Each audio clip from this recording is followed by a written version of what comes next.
Hey guys, and welcome to the Xperia S unboxing, and this one is the Expansys version. This is the one that I got from Expansys USA, and it comes unlocked at about $5.99 after coupon code.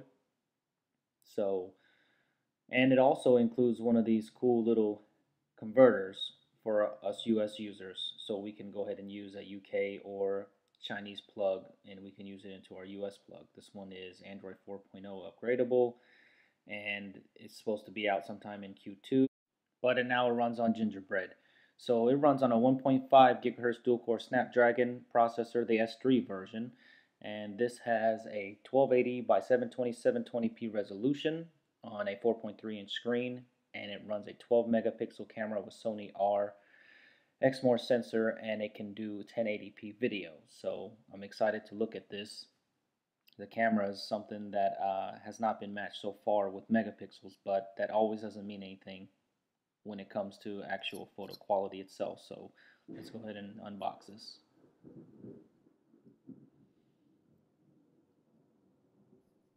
Okay, it comes in a non-traditional packaging, which I kind of like. So let's open this up.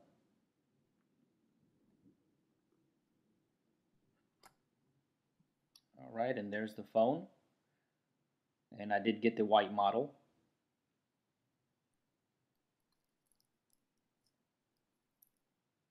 And so far it looks very nice. A little bit different styling than what we're used to seeing.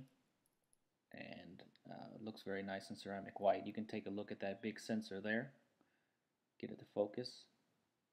And that's a 12 megapixel sensor in the back. Let's take it out of the plastic. And there it is. And we'll set that to the side for now so we can go ahead and see what else is in the box. Alright, here's all the documentation. Stuff that we really don't need to read, but there's a startup guide, one in Chinese, and probably some warranty information, and I don't know what that is. So let's take a look at what's in the rest of the box. Okay, here there is some headphones. From what I've read so far, these headphones are supposed to be pretty high quality, so looking forward to using those. And there is looks like a UK or in this case a Chinese power adapter, and the one that comes with Expansys goes ahead and lets us use that in our plug, so that's very nice for them to include that. And go ahead and plug this in. See what else is in the rest of the box. Right there, let's take a look. And this looks like a micro HDMI to HDMI cable, so that's good they included that. I know they have a user interface for us to hook onto the TV, so there is nothing else in this box. I was hoping for some smart tags or a pouch, but it looks like this version doesn't have it. So let's take a look at the phone real quick. I'm curious to see how this boots, because I used to have an Xperia Play and it used to take forever to boot, at least a minute or so. I hope it boots much faster. What's weird is there's no micro USB to USB cable in here. That is the funniest thing. I don't know why they would not include that. So let's take a quick look at this Sony flagship phone before I do a full review. There are the 3 capacitive buttons at the bottom, but they're actually slightly above it. But that transparent bar is very cool to look at. You have a micro USB slot right there with a little door flap. Then you have the power button up top and a 3.5mm headphone jack. And you have a micro HDMI out there, volume rockers, and the camera button there, which is nice. I love to see those on phones, and your microphone at the bottom. So I really like this strip at the bottom. That is the antenna that Sony has built there. And let's go ahead and boot it up. Go ahead and take this protective screen off. And let's see how fast this boots. Like I was saying earlier, I did used to have a Sony Xperia Play, and it took about anywhere between a minute or 2 to boot up. So I'm excited to see how this dual-core version does. Wow, that was very quick. Okay, so this appears to be the Chinese version. And there's the default language on the front there. Wow, the screen is extremely sharp. Let's try to see if I can get this focus in. I apologize, I am using a Galaxy Note right now, and trying to test out the camera on this. So,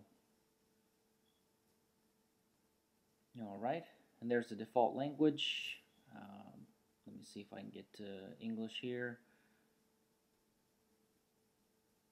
Ton of choices.